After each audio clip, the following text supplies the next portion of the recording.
আকিকা না দিলে কি শিশুর বিপদ কাটে না? আকিকা না দিলে শিশুর বিপদ কাটে না এমন কোনো কথা কোরআন হাদিসে নেই। তবে আকিকা দেওয়া এটা গুরুত্বপূর্ণ একটা আমল।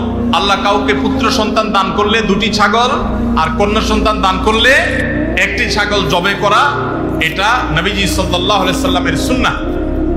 এটা জন্মের 7ম দিনে, না হলে 14তম দিনে, না হলে 21তম দিনে করবেন। সেটাও যদি কোনো কারণে না হয় পরে যে কোনো সময় করলেও আদায় হয়ে যাবে। এমনকি কারো শিশু কারো যদি আকিকা দেওয়া না হয়, বড় হওয়ার পরে তার আকিকা দিলেও আদায় হয়ে যাবে। এই আকিকা এটা না দিলে যে বিপদ কাটে না এরকম কোনো কথা নাই। তবে হ্যাঁ, বিভিন্ন হাদিসে নবী সাল্লাল্লাহু আলাইহি সাল্লাম বলেছেন কুল্লু গুলামিন মুরতাহানুন বিআকিকাতিহি, বাচ্চা এটা আকিকার উপরে সে অনেকটা ডিপেন্ডেন্ট থাকে।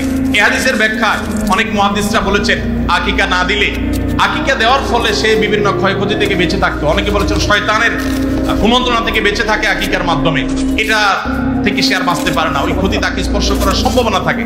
তবে কেউ আকিকা দিতে পারলো না, অন্য কোনো আমল করলো তার সন্তানের জন্য, আল্লাহ তাআলা তাকে সেভ করতে পারেন। এমন কোনো কথা নাই যে আকিকা না দিলেই তার সন্তানের বিপদ কাটবে না। তবে আকিকা দেওয়া উচিত, এর মাধ্যমে সন্তান নানাভাবে উপকৃত হয়, নানাভাবে সেভ থাকে, নিরাপদে থাকে। আল্লাহ আমাদের যাদের সামর্থ্য দিচ্ছে তাদেরকে আমল করার তৌফিক দান করুন। নিজের আপন সন্তান কত বছর বয়স হলে বিছানা আলাদা করতে হবে?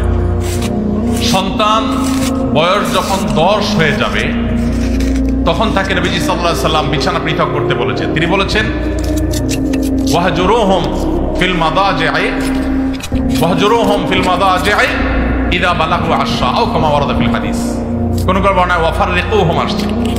নিজের সন্তানদের বয়স যখন 10 হবে তখন তাদের বিছানা পৃথক করে দাও। এক কম্বলে কাঁথার নিচে 2 জন ঘুমাবে না, তখন আলাদা আলাদা হবে। যদি বিছানা পৃথক করা বলতে আলাদা খাট, আলাদা চকিতে শোয়ানোর মতো আর্থিক সঙ্গতি না থাকে, তাহলে একই কক্ষেও যদি থাকে তো মাঝখানে পার্টিশন থাকবে, কোলবালিশ যাতে কিছু থাকবে, আলাদা কম্বল কাঁথা থাকবে, একই কাপড়ের ভিতরে বা একই কাপড়ের নিচে ঘুমাবে না। এটা নানাবিধ অনাচারের পথকে উন্মুক্ত করে।